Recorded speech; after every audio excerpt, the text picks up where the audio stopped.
शांति। आज 9 दिसंबर 2024 के साकार मधुरमा वाक्य है मधुबन से। मीठे बाप दादाजी ने कहा, मीठे बच्चे, विनाश के पहले सबको बाप का परिचय देना है। धारणा कर दूसरों को समझाओ, तब उच्च पद मिल सकेगा। प्रश्न है, राजयोगी स्टूडेंट्स को बाप का डायरेक्शन क्या है? उत्तर है, तुम्हें डायरेक्शन है कि एक बाप का बनकर फिर औरों से दिल नहीं लगानी है। प्रतिज्ञा कर फिर पतित नहीं बनना है। तुम ऐसा संपूर्ण पावन बन जाओ जो बाप और टीचर की याद स्वतः निरंतर बनी रहे। एक बाप से ही प्यार करो, उसे ही याद करो, तो तुम्हें बहुत ताकत मिलती रहेगी। ओम शांति। रूहानी बाप बैठ समझाते हैं। समझाते तब हैं जबकि ये शरीर है। सम्मुख ही समझाना होता है। जो सम्मुख समझाया जाता है वो फिर लिखत के द्वारा सबके पास जाता है। तुम यहाँ आते हो सम्मुख सुनने के लिए। बेहद का बाप आत्माओं को सुनाते हैं। आत्मा ही सुनती है, सब कुछ आत्मा ही करती है इस शरीर द्वारा। इसलिए पहले पहले अपने को आत्मा जरूर समझना है। गायन है, आत्माएं परमात्मा अलग रहे बहुकाल। सबसे पहले पहले बाप से कौन बिछुड़ कर आते हैं यहाँ पाठ बजाने। तुमसे पूछेंगे कितना समय तुम बाप से अलग रहे हो, तो तुम कहेंगे 5000 वर्ष। पूरा हिसाब है ना। ये तो तुम बच्चों को पता है कैसे नंबरवार आते हैं। बाप जो ऊपर में थे वो भी अभी नीचे आ गए हैं तुम सबकी बैटरी चार्ज करने। अभी बाप को याद करना है। अभी तो बाप सम्मुख है ना। भक्ति मार्ग में तो बाप के ऑक्यूपेशन का पता ही नहीं है। नाम रूप देश काल को जानते ही नहीं। तुमको तो नाम रूप देश काल का सब पता है। तुम जानते हो इस रथ द्वारा बाप हमको सब राज समझाते हैं। रचता और रचना के आदि मध्य अंत का राज समझाया है। ये कितना सूक्ष्म है। इस मनुष्य सृष्टि रूपी झाड़ का बीज रूप बाप ही है। वो यहाँ आते जरूर हैं। नई दुनिया स्थापन करना उनका ही काम है। ऐसे नहीं कि वहां बैठे स्थापना करते हैं। तुम बच्चे जानते हो बाबा इस तन द्वारा हमको सम्मुख समझा रहे हैं। ये भी बाप का प्यार करना हुआ ना। बाबा बच्चों को कितना प्यार करते हैं। हमें ऐसे गुह्य राज समझाते हैं जिस सृष्टि चक्र के राज को जानने से उस चक्र को बार बार फिराने से हम चक्रवर्ती राजा बन जाते हैं। और कोई को भी इनकी बायोग्राफी का पता नहीं है। गीता है आदि सनातन देवी देवता धर्म का शास्त्र। ये भी तुम जानते हो। इस ज्ञान के बाद है विनाश। विनाश जरूर होना है। और जो भी धर्म स्थापक आते हैं उनके आने पर विनाश नहीं होता है। विनाश का टाइम ही ये है। इसलिए तुमको जो ज्ञान मिलता है वो फिर खलास हो जाता है। तुम बच्चों की बुद्धि में ये सब बातें हैं। तुम रचता और रचना को जान गए हो। है दोनों अनादि जो चलते आते हैं। बाप का पाठ ही है संगम पर आने का। भक्ति आधा कल्प चलती है, ज्ञान नहीं चलता है। ज्ञान का वर्षा आधा कल्प के लिए मिलता है। ज्ञान तो एक ही बार सिर्फ संगम पर मिलता है। ये क्लास तुम्हारा एक ही बार चलता है। ये बातें अच्छी रीति समझकर फिर औरों को समझाना भी है। पद का सारा मदार है सर्विस करने पर। तो जो आत्मा जितनी ज्यादा सर्विस करती है उतना ऊंचा पद प्राप्त करती है। तुम जानते हो पुरुषार्थ कर अब नई दुनिया में जाना है। धारणा कर और दूसरों को समझाना, इस पर ही तुम्हारा पद है। विनाश होने के पहले सबको बाप का परिचय देना है और रचना के आदि मध्य अंत का परिचय देना है। तुम भी बाप को याद करते हो कि जन्म जन्मांतर के पाप कट जाएं। जब तक बाप पढ़ाते रहते हैं याद जरूर करना है। पढ़ाने वाले के साथ योग तो रहेगा ना। टीचर पढ़ाते हैं तो उनके साथ योग रहता है। योग बिगर पढ़ेंगे कैसे? योग अर्थात पढ़ाने वाले की याद। ये बाप भी है, टीचर भी है, सदगुरु भी है। तीनों रूप में पूरा याद करना पड़ता है। ये सदगुरु तुम्हें एक ही बार मिलता है। ज्ञान से सदगति मिली, बस फिर गुरु की रस्म ही खत्म। बाप टीचर की रस्म चलती है। गुरु की रस्म खत्म हो जाती है। सदगति मिल गई ना। निर्वाण धाम में तुम प्रैक्टिकल में जाते हो, फिर अपने समय पर पाठ बजाने आएंगे। मुक्ति, जीवन मुक्ति दोनों तुमको मिल जाती है। मुक्ति भी जरूर मिलती है। थोड़े समय के लिए घर जाकर रहेंगे। यहाँ तो शरीर से पाठ बजाना पड़ता है। पिछाड़ी में सब पाठधारी आ जाएंगे। नाटक जब पूरा होता है तो सब एक्टर्स स्टेज पर आ जाते हैं। अभी भी सब एक्टर्स स्टेज पर आकर इकट्ठे हुए हैं। कितना घोर घमसान है। सत्युग आदि में इतना घोर घमसान नहीं था। अभी तो कितनी अशांति है। तो अब जैसे बाप को सृष्टि चक्र की नॉलेज है तो बच्चों को भी नॉलेज है। बीज को नॉलेज है ना। हमारा झाड़ कैसे वृद्धि को पाकर फिर खत्म होता है। अभी तुम बैठे हो नई दुनिया की सैपलिंग लगाने अथवा आदि सनातन देवी देवता धर्म का सैपलिंग लगाने। तुमको पता है इन लक्ष्मी नारायण ने राज्य कैसे पाया? तुम जानते हो हम अभी नई दुनिया का प्रिंस बनेंगे। उस दुनिया में रहने वाले सब अपने को मालिक ही कहेंगे ना।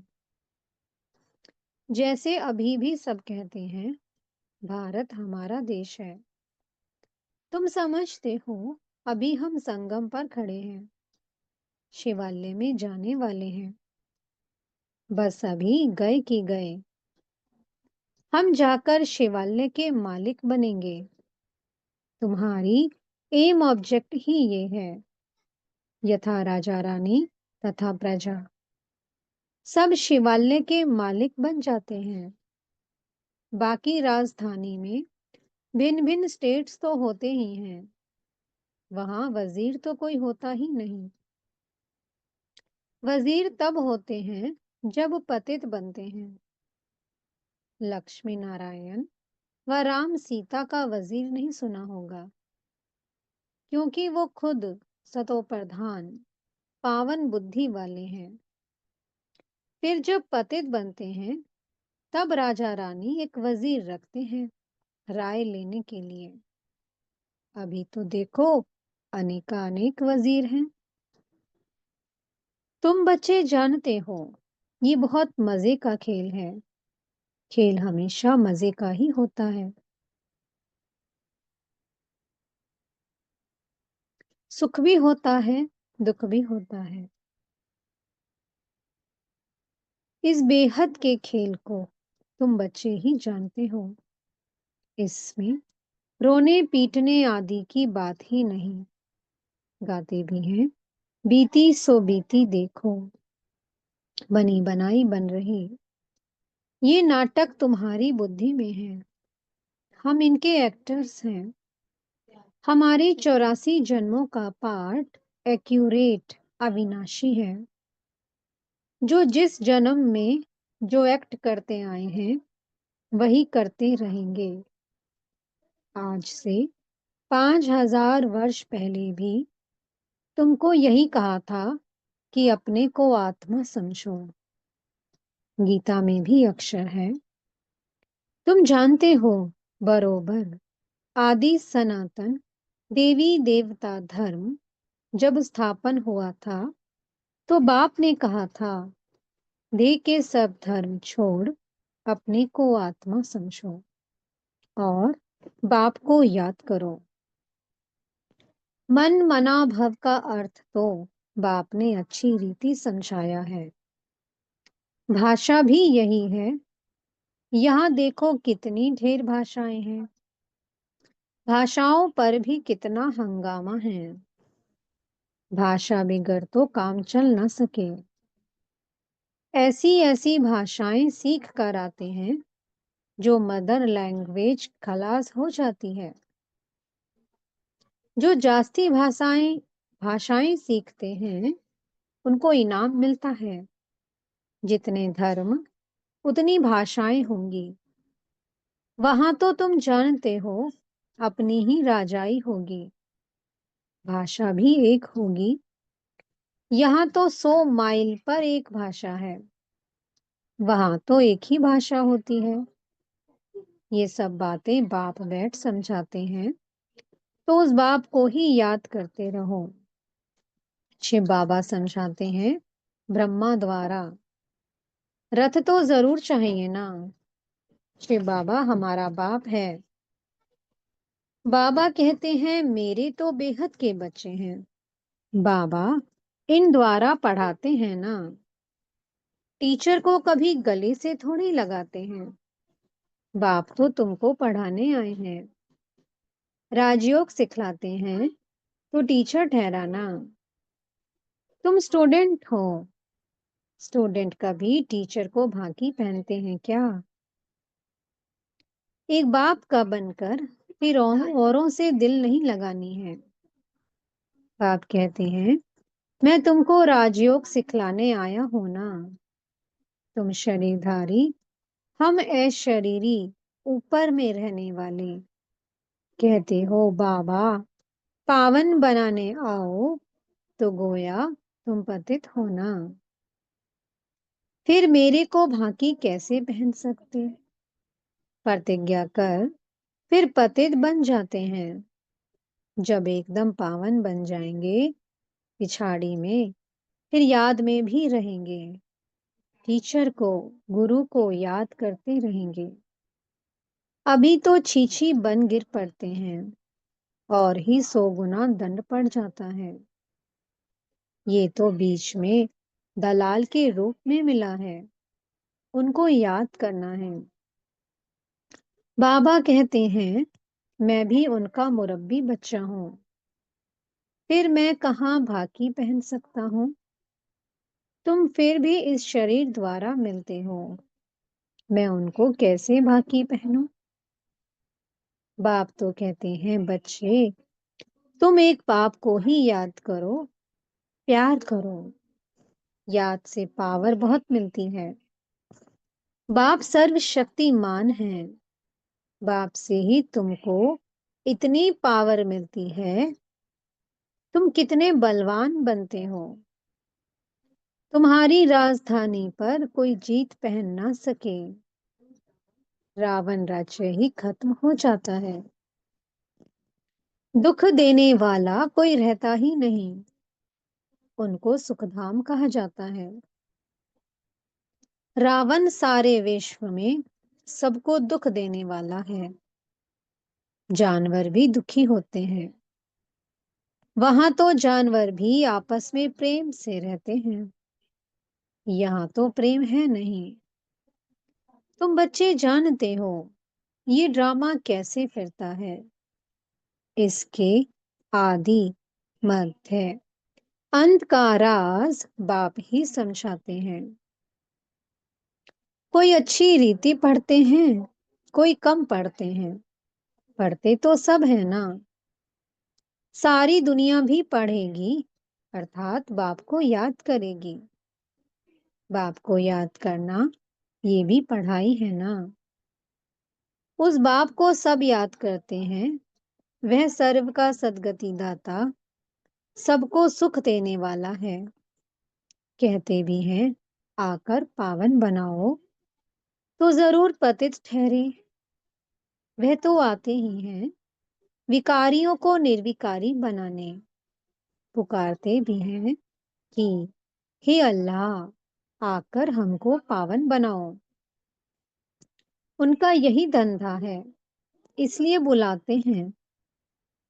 तुम्हारी भाषा भी करेक्ट होनी चाहिए। वो लोग कहते हैं अल्लाह और वो कहते हैं गॉड। गॉड फादर भी कहते हैं। पिछाड़ी वालों की बुद्धि फिर भी अच्छी रहती है, इतना दुख नहीं उठाते। तो अब तुम सम्मुख बैठे हो, क्या करते हो। बाबा को इस भ्रुकुटी में देखते हो। बाबा फिर तुम्हारी भ्रुकुटी में देखते हैं, जिसमें मैं प्रवेश करता हूँ। उनको देख सकता हूँ, वह तो बाजू में बैठा है। ये भी समझने की बात है। मैं इनके बाजू में बैठा हुआ हूँ, ये भी समझता है हमारे बाजू में बैठा है। ब्रह्मा पापा को भी समझ होती है कि शिव बाबा उनकी आत्मा के बाजू में बैठे हैं। तुम कहेंगे हम आमने सामने दो को देखते हैं। बाबा कह रहे हैं तुम बच्चे क्या कहेंगे। तुम बच्चे कहेंगे कि हम अपने सामने दो को देखते हैं, बाप और दादा, दोनों आत्मा को देखते हो। तुम्हारे में ज्ञान है। बाप दादा किसको कहते हैं। आत्मा सामने बैठी है। भक्ति मार्ग में तो आंखें बंद कर बैठ सुनते हैं। पढ़ाई कोई ऐसे थोड़ी होती है, टीचर को तो देखना पड़े ना। ये तो बाप भी है, टीचर भी है, तो सामने देखना होता है। सामने बैठे और आंखें बंद हो, झुटका खाते रहें, ऐसी पढ़ाई तो होती नहीं। स्टूडेंट टीचर को जरूर देखता रहेगा, नहीं तो टीचर कहेंगे ये तो झुटका खाते रहते हैं, ये कोई भांग पीकर आए हैं। तुम्हारी बुद्धि में है कि बाबा इस तन में है, मैं बाबा को देखता हूँ। बाप समझाते हैं ये क्लास कॉमन नहीं है, जो कोई आंखें बंद कर बैठे। स्कूल में कभी कोई आंखें बंद करके बैठते हैं क्या। और सत्संगों को तो स्कूल नहीं कहा जाता है। वह गीता बैठ सुनाते हैं, परंतु उसको स्कूल नहीं कहा जाता। वह कोई बाप थोड़ी है जिसको देखें। कोई कोई शिव के भक्त होते हैं तो शिव को ही याद करते हैं, कान से कथा सुनते रहते हैं। शिव की भक्ति करने वालों को शिव को ही याद करना पड़े। कोई भी सत्संग में प्रश्न उत्तर आदि नहीं होता है, यहाँ होता है। यहाँ तुम्हारी आमदनी बहुत है, आमदनी में कभी उबासी नहीं आ सकती। धन मिलता है ना तो खुशी होती है। उबासी गम की निशानी है। बीमार होगा व दिवाला निकला होगा तो उबासी आती रहेगी। पैसा मिलता रहेगा तो कभी उबासी नहीं आएगी। बाबा व्यापारी भी है। रात को स्टीमर आते थे तो रात को जागना पड़ता था। कोई कोई बेगम रात को आती है तो सिर्फ फीमेल के लिए ही खुला रहता है। बाबा भी कहते हैं प्रदर्शनी आदि में फीमेल्स के लिए खास दिन रखो तो बहुत आएंगी। पर्दे नशीन भी आएंगी। बहुएं पर्दे नशीन रहती हैं। मोटर में भी पर्दा रहता है। यहाँ तो आत्मा की बात है। ज्ञान मिल गया तो पर्दा भी खुल जाएगा। सतयुग में पर्दा आदि होता नहीं। ये तो परवर्ती मार्ग का ज्ञान है ना। अच्छा, मीठे मीठे से कीलते बच्चों प्रति माता पिता बाप दादा का याद प्यार और गुड मॉर्निंग। रूहानी बाप की रूहानी बच्चों को नमस्ते। हम रूहानी बच्चों की मीठे रूहानी बाप दादा जी को बहुत बहुत याद प्यार गुड मॉर्निंग और नमस्ते। धारणा के लिए मुख्य सार है। पहला पॉइंट, ये खेल बड़ा मजे का बना हुआ है। इसमें सुख और दुख का पाठ नुंधा हुआ है। इसलिए रोने पीटने की बात नहीं। बुद्धि में रहे बनी बनाई बन रही। बीती का चिंतन नहीं करना है। दूसरा पॉइंट है, ये कॉमन क्लास नहीं है। इसमें आंखें बंद करके नहीं बैठना है। टीचर को सामने देखना है। उबासी आदि नहीं लेनी है। उबासी गम की निशानी है। मीठे सदगुरु जी वरदान दे रहे हैं। संतुष्टता के 3 सर्टिफिकेट ले अपने योगी जीवन का प्रभाव डालने वाले सहज योगी भव। संतुष्टता योगी जीवन का विशेष लक्ष्य है। जो सदा संतुष्ट रहते और सर्व को संतुष्ट करते हैं, उनके योगी जीवन का प्रभाव दूसरों पर स्वतः पड़ता है। जैसे साइंस के साधनों का वायुमंडल पर प्रभाव पड़ता है, ऐसे सहज योगी जीवन का भी प्रभाव होता है।